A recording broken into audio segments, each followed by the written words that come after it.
Bismillahirrahmanirrahim. Assalamualaikum warahmatullahi wabarakatuh.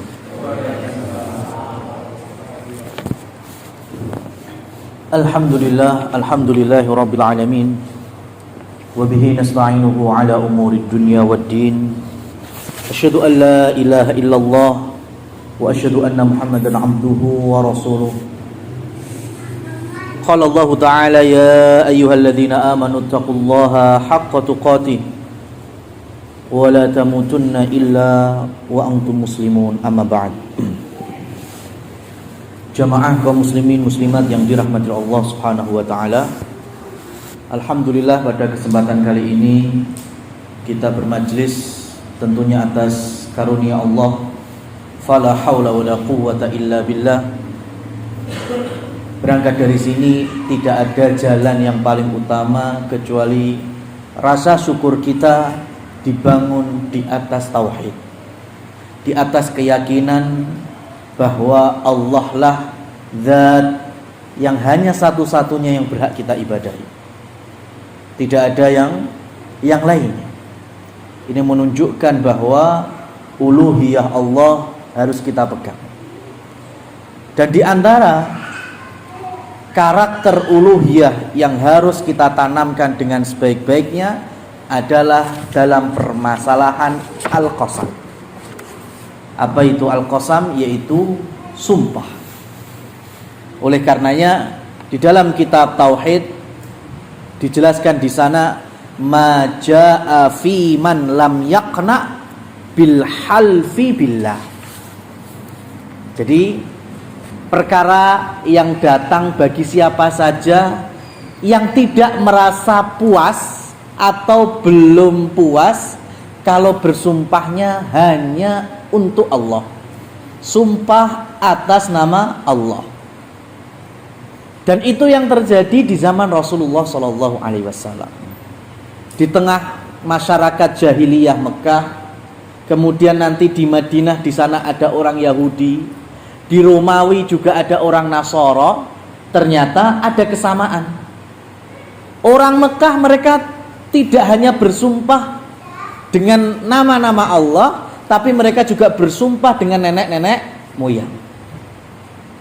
Ternyata orang Romawi yang notabene punya Injil, orang Yahudi yang mana mereka juga Allah turunkan kitab, kebanyakan masih bersumpah kepada selain Allah Subhanahu wa ta'ala. Jadi gak cukup kalau kita bersumpah atas nama Allah saja, itu gak cukup. Oleh karena itu Nabi kita Sallallahu Alaihi Wasallam memberikan kelurusan bahwa orang beriman itu cukup baginya Allah Subhanahu wa ta'ala.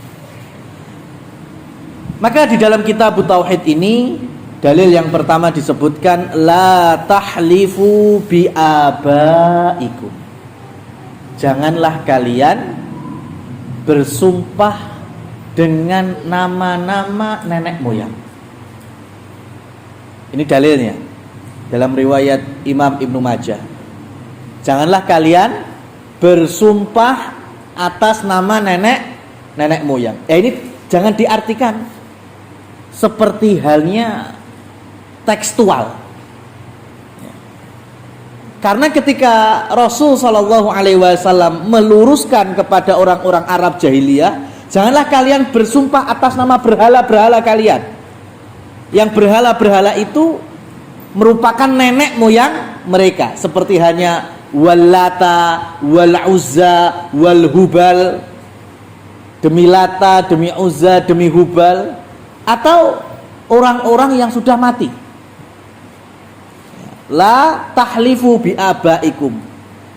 Habis itu muncul bersumpah atas nama orang tuanya sendiri.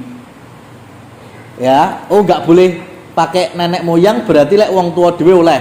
Akhirnya nama ayahnya sendiri, nama ibunya sendiri, nama suaminya sendiri, atau nama anaknya sendiri, maka ini sama saja, Mas. Masuk ke dalam keumuman dalil. Ya, jadi la tahlifu bi abaikum, ya janganlah kalian bersumpah atas nama nenek-nenek moyang, entah itu berhala atau siapa saja, atau mungkin nama ibu bapak kita sendiri. Ya, artinya ketika kita memakai nama-nama selain Allah Subhanahu wa taala, apapun itu dilarang. Kecuali kalau kita nambahi di depannya Rabbun atau Tuhan. Itu beda ceritanya. Ya. Contohnya, ketika Rasulullah SAW mendapati orang-orang Mekah bersumpah atas nama Ka'bah, karena mereka menghormati Ka'bah, memuliakan Ka'bah, mereka bersumpah dengan wal Ka'bah, wabil Ka'bati, demi Ka'bah, sumpah atas nama Ka'bah. Maka kemudian Rasul luruskan, enggak seperti itu. Rasul tambahkan Rabb, wa Rabbul Ka'bah, dan demi Tuhannya Ka'bah. Nah itu baru boleh. Maksudnya siapa Tuhannya Ka'bah? Allah Subhanahu wa ta'ala. Ya, sama kita. Kalau kita menghormati negeri kita yang kita cintai, negara yang kita dilahirkan di sini, yang punya istilah lain ibu pertiwi kita, maka kalau sumpah demi ibu pertiwi boleh apa enggak? Enggak boleh. Masuk dalam kaidah ini. Tapi kalau kita menyebutkan sumpah demi pemilik bumi pertiwi dan juga alam semesta ini, siapa itu? Allah Subhanahu wa ta'ala. Nah ini solusinya. Jadi setiap kita bersumpah atas nama hamba, manusia, siapa saja, tambahkan kata Rabb, Tuhannya, pemilik, pengatur, pencipta, macam-macam. Nah ini solusinya.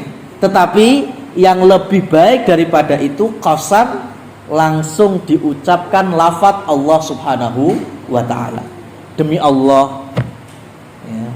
Demi Allah, demi Allah, demi Allah. Itu yang terbaik. Nah, kita lanjutkan. Jadi ketika orang Arab jahiliyah memahami sumpah atas nama nenek-nenek moyang dilarang, mereka akhirnya bersumpah atas nama orang-orang yang masih hidup. Maka ini sama saja.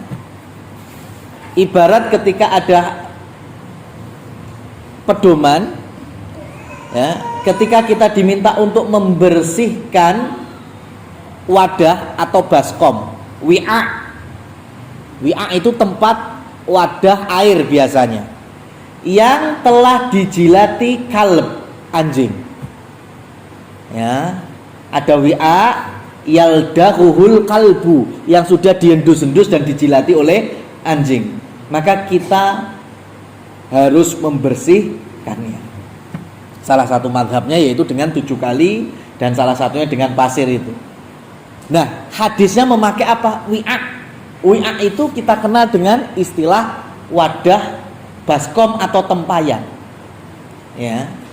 Kalau kemudian kita hanya saklek, yang terjadi oleh ember berarti rapopo, lek gayung berarti nggak masalah. Kalau piring juga nggak apa-apa, gelas juga nggak apa-apa. Karena yang dilarang hanya yang sifatnya wi'a, baskom atau tempayan.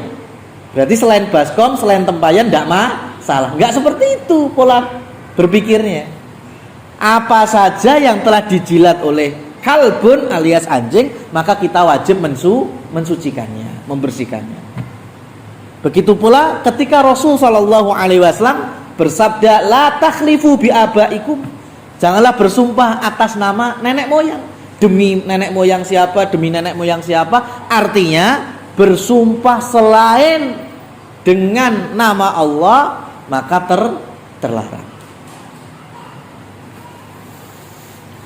Wa man hulifa lahu billahi falyusaddiq wa man hulifa lahu billah falyardha wa man lam yardha falaisa minallah. Kemudian dilanjutkan hadisnya, man hulifa lahu billah, maka barang siapa yang bersumpah atas nama Allah. Kalau lafadznya dalam konteks Arab itu ada 3.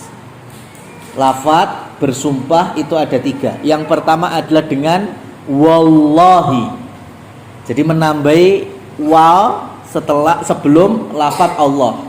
Wallahi, ini artinya demi Allah. Indonesia sama semuanya, demi Allah. Lafaz yang kedua menambahi huruf ta sebelum Allah, jadinya tallahi. Itu juga sama, demi Allah. Yang ketiga dengan menambahkan bi sebelum lafaz Allah, billahi. Jadi ada 3 ini lafaz demi Allah dalam konteks Arabnya. Wallahi, tallahi, billahi. Jadi kalau ada ungkapan semacam ini, maka dipastikan orangnya sedang bersumpah atas nama siapa? Allah Subhanahu wa ta'ala. Umpamanya ada bersumpah, wallahi saya tidak mencuri.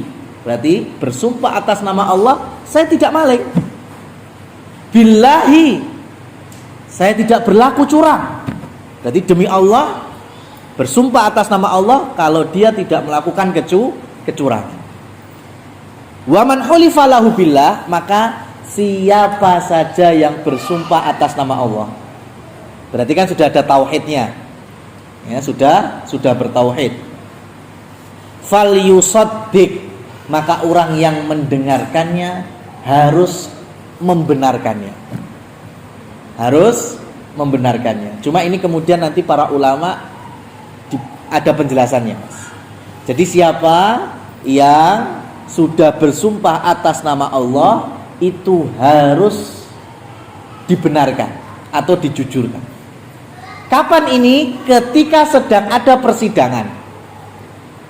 Ya, jadi dalil ini lebih khusus untuk para hakim, para qadhi, para penegak hukum. Jadi kalau ada pelapor, kemudian ada tersangka, ya, pelapor melaporkan kepada hakim. Kalau dalam syariat ada hakim, ya. Ditanyakan, Pak Hakim, saya ingin melapor, saya melihat tindak kriminal. Siapa yang menjadi tersangka? Itu ada kawan saya, dipanggil akhirnya tersangkanya, ditangkap, dijadikan tersangka. Kemudian hakim pasti bertanya, mana persaksianmu? Kalau nggak punya saksi, mana buktimu? Umpamanya laporannya, kawanku ini telah mencuri. Berarti hakim berhak bertanya 2 hal. Siapa saja menyaksikan, atau mana bukti kalau dia mencuri. Kalau ternyata pelapor nggak punya saksi, nggak punya bukti, enjur piye? Maka hakim balik kepada tersangka. Kamu disangka maling, tapi ini nggak punya saksi, nggak punya bukti. Kemudian tersangka bilang, hakim, demi Allah saya tidak mencuri. Maka hakimnya harus mengambil sumpahnya orang ini. Artinya tersangka ini tidak bisa dijerat hukum. Ya, kalau sudah bersumpah atas nama Allah. Artinya si hakim sudah terangkat tanggung jawabnya karena bersumpahnya sudah atas nama Allah. Kalau si tersangka ini jujur dan dia memang tidak mencuri, ya sudah, berarti kan dapat keadilan tanpa adanya hukuman dari hakim. Tapi kalau dia bohong, berdusta hanya untuk menutupi tindak kriminalnya, maka urusan dia bukan hanya dengan hakim, tetapi hakim dari semua makhluk-makhluknya, yaitu Allah Subhanahu wa ta'ala. Urusannya langsung dengan Allah. Ya, cuma ya namanya manusia sekarang ini lebih wedi menungso timbang Allah, Mas. Ya kan? Lebih aman, lebih merasa aman hukuman dunia dibandingkan bendunya alam kubur maupun alam akhirat. Ya ini karena kesombongan, hawa nafsu, hilangnya ilmu, terkikisnya akidah, sehingga israpopo. Ya, sok neng neraka ya akeh koncone. Ya, seperti itu ya. Kalau semacam ini ya sudah kita angkat tangan juga. Karena ini kembali kepada al-akil. Al-akil itu dalam syariat, orang yang berakal itu orang yang bisa menimbang. Oh, batasnya dunia itu kan cuma sampai ini. Tapi kalau kubur dan akhirat, masya Allah. Nah ini, jadi bagi hakim itu berhak untuk menerima sumpahnya orang ini karena dia telah bersumpah atau qasam halaf atas nama Allah Subhanahu wa taala. Faman hulifa lahu billah falyardha wa man lam yardha falaisa minallah. Karena kalau orang ini bersumpah dan kita tidak ridho, selaku hakim tidak ridho, maka berarti kita tidak ridho atas nama Allah itu. Ini medeni juga, Mas. Seakan-akan ya, kita nggak percaya ketika nama Allah itu disebutkan. Ini persis peristiwa ketika Usamah bin Zaid debut pertama menjadi komandan perang sebelum Mu'tah, menggantikan ayahnya. Itu Usamah langsung membabat habis orang-orang kafir, ditebasi, diperangi karena nggak mau masuk Islam, tidak mau bayar jizyah, mau nggak mau harus diperangi. Dan ketika sampai di salah satu orang, dan orang ini langsung spontan bersahadat, langsung mengucapkan kalimat tauhid, asyhadu alla ilaha illallah wa asyhadu anna muhammadar rasulullah. Kakek alasan wae breng. Ya kan? Karena Usamah tahu ini orang hanya untuk cari selamatnya. Ya, dia masuk Islam hanya untuk cari selamatnya, langsung ditebas. Dan kemudian peristiwa ini disampaikan kepada Rasulullah dan Rasul marah besar. Ya, apakah kamu menebas leher orang yang bertauhid? Ya. Dan Usamah wajar menjelaskan, ya Rasul, modus kan gitu kalau bahasa kita. Ya kan? Modus. Tapi kata Rasul, kita hanya dibebani secara lahiriah. Ya, kita nggak tahu batinnya seperti apa. Zahirnya dia mengucap syahadat berarti muslim, sudah aman darahnya. Ya, nggak boleh kita tebas sembarangan.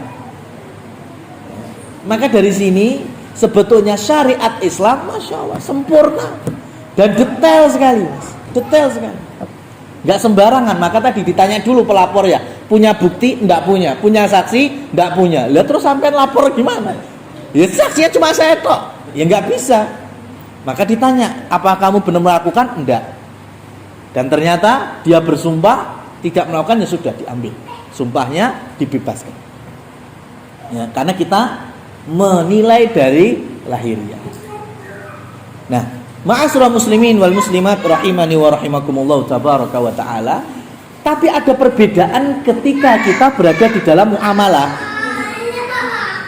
Ya, ketika kita berada di dalam muamalah, ada oknum, ya, mungkin tindak kriminal, ya, atau mungkin melakukan suatu kemungkaran aja. Kemudian kita tanya, apakah betul kamu yang melakukan korupsi ini? Ya, apa kamu benar? Saya melihat kamu tadi loncat jendela orang, kemudian keluar bawa barang, kamu bawa lari. Ya, ini udah kelihatan kan? Ya, kronologisnya sudah kelihatan. Kemudian yang disangka tadi jawab, demi Allah saya nggak maling, demi Allah saya nggak maling. Maka orang yang semacam ini tetap kita boleh tarik, dibawa kepada pengadilan. Ini boleh, Mas. Kenapa? Karena kronologisnya tampak. Ya, jadi udah kelihatan ada suatu arah yang menunjukkan kepada perbuatan maksiat, perbuatan mungkar, zalim, bahkan kriminal. Kemudian kita datangi orangnya dan orangnya bersumpah atas nama Allah, ya, dan itu kita yakin dusta, maka ini baru kita boleh tidak mempercayainya. Ya, karena keterangannya begitu jelas, atau memang track recordnya demikian. Ya, sudah jelas orangnya itu terkenal tukang hapus-hapus. Ya, kemudian bersumpah. Ya, seperti hanya yang penipuan model SMS, penipuan model apa lagi? Apa itu? Istilahnya bagi hasil, macam-macam. Dia udah punya track record pendusta, kemudian membawa promosinya itu dengan sumpah-sumpah atas nama Allah, maka kita tidak boleh langsung percaya.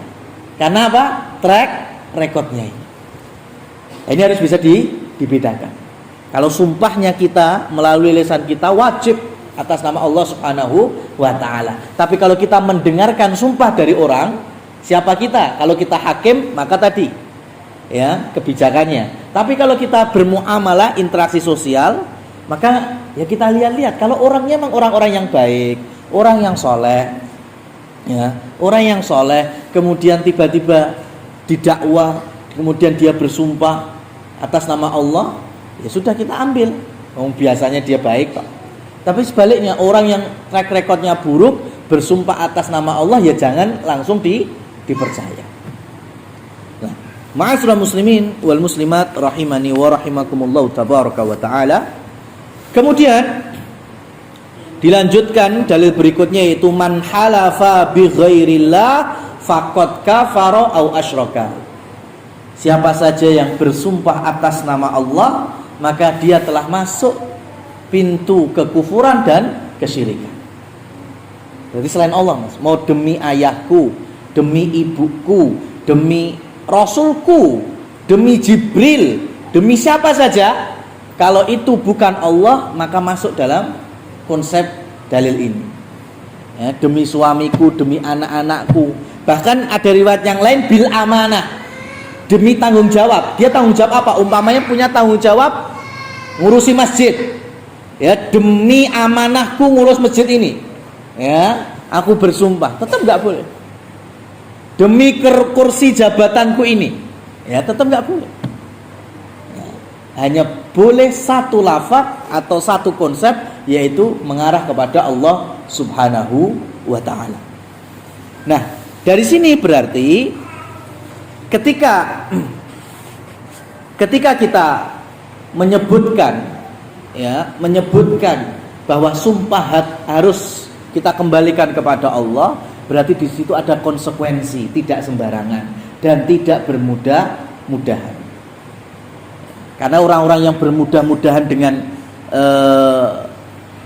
sumpah atas nama Allah dan dia ternyata melanggar, itu pun juga masuk dosa besar yang dikenal dengan al-yaminul ghamis, sumpah palsu.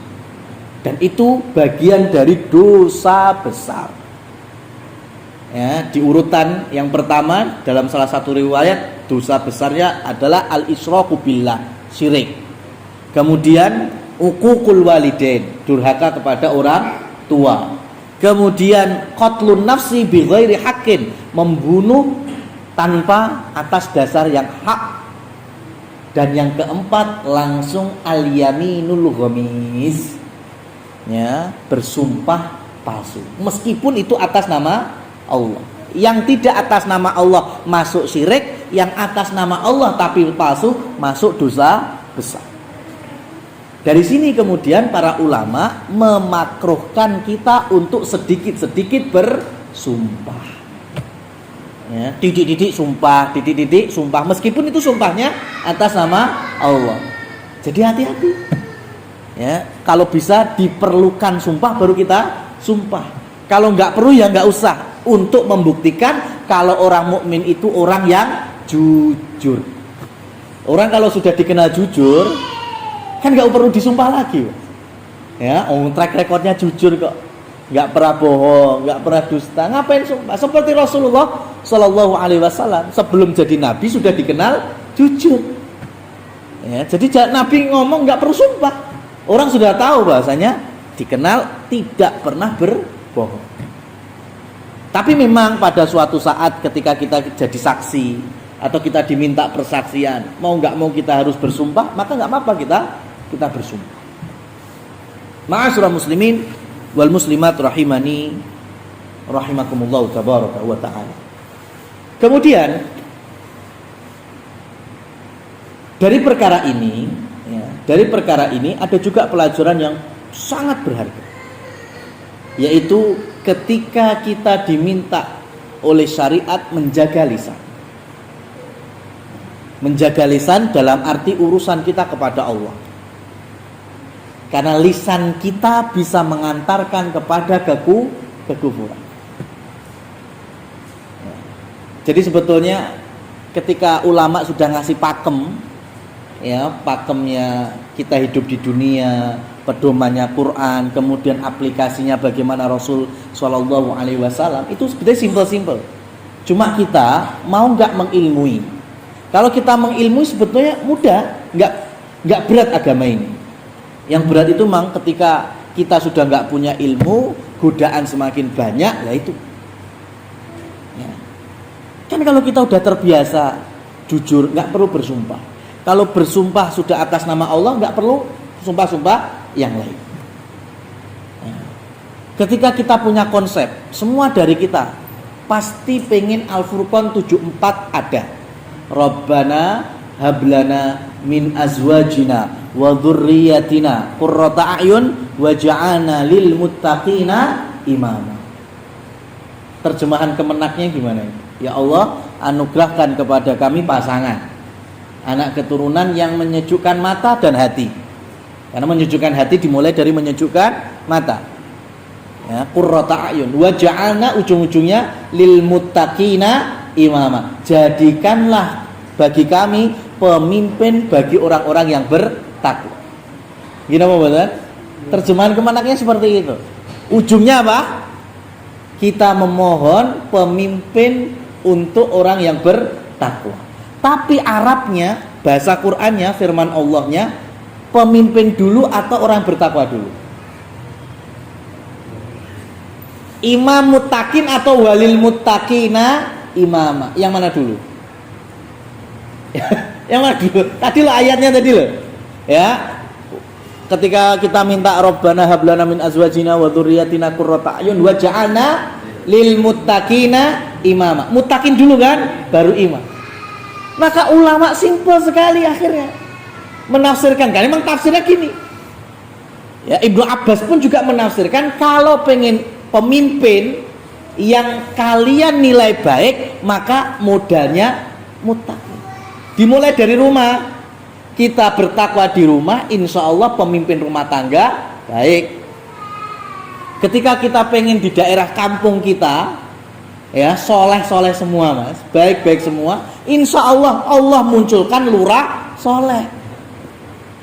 Ya, karena tadi lil muttaqina imama, modalnya gitu. Bahkan satu wilayah negeri pun, kalau kita soleh semua yang satu negara ini, maka ya Allah, Allah mesti munculkan pemimpin yang soleh. Ya.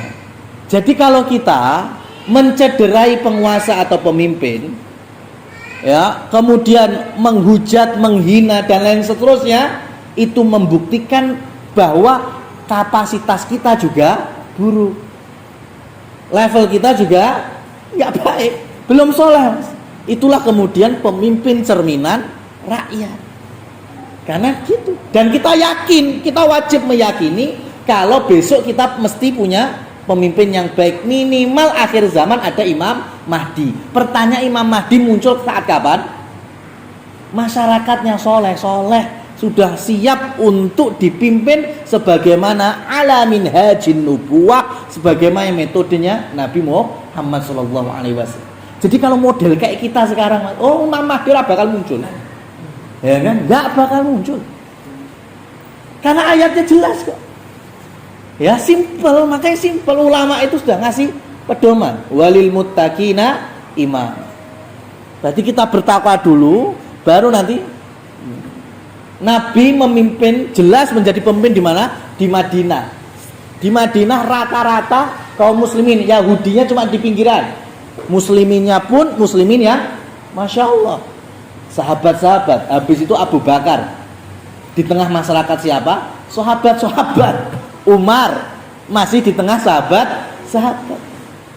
Jadi ketika Umar bin Khattab, ya, kemudian mengambil gubernur, mengambil menteri, mengambil wali kota untuk daerah-daerah kekuasaan kaum muslimin, itu kalau dalam salah satu riwayat, ucapannya Umar adalah, aku lebih baik mengganti setiap hari pemimpin daripada terus menerus di atas kezaliman.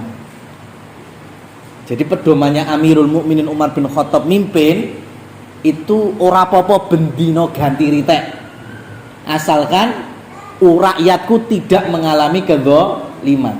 Lah ucapan Umar ini cocok, memper. Kenapa? Karena Umar memimpin di atas sahabat-sahabat yang jumlahnya 2000 yang layak menjadi pemimpin.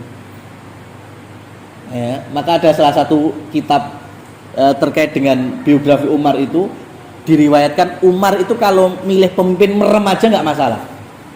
Ya, jadi kalau ganti orang merem gini aja, saya ketemu pemimpin yang soleh gitu. Kenapa? Karena di tengah masyarakat soleh. Maka ada Surahbil bin Hasanah.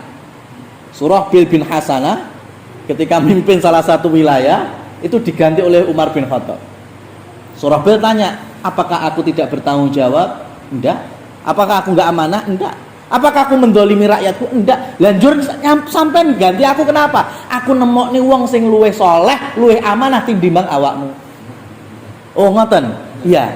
Kalau gitu izinkan aku menghabarkan kepada rakyatku alasanmu. Silakan. Maka kemudian Surahbil bilang ke rakyatnya, aku diganti sama Umar. Ya, habis ini ada pemimpin yang baru. Alasannya ada yang lebih soleh, ada yang lebih amanah. Saya mundur nggak masalah. Itu di zaman Umar. Dan Umar ngucapin seperti itu memper. Karena ada di ribuan orang-orang soleh, jupuk sing paling soleh. Lah kita ini kan enggak, wis melek wae luput kan. Pemenang merem. Dan hitungannya nggak seperti itu. Kurang apik, elek, iki sing paling mending. Nah, lah wis beda, Mas. Ya. Ya. Tangga pertama sudah beda. Ya, tangga pertama sudah beda. Lalu kita pedomannya iki sing luwe mending. Kalau Umar kan ini yang paling soleh. Lah bagaimana kita membentuk yang itu tadi? Ya, membentuk. Berangkat dari apa? Tauhid tadi. Bersumpah atas nama Allah. Artinya ada keimanan mutlak kepada Allah Subhanahu wa ta'ala. Ya. Kalau ini hilang, ya sudah. Karena Islam jaya di atas agama yang lurus. Ya, agama yang lurus berdampak ibadah yang lurus. Ya, kalau sudah akidahnya lurus kan agamanya juga lurus. Kalau agamanya lurus kan soleh-soleh. Kalau soleh-soleh muncul itu pemimpin juga yang soleh.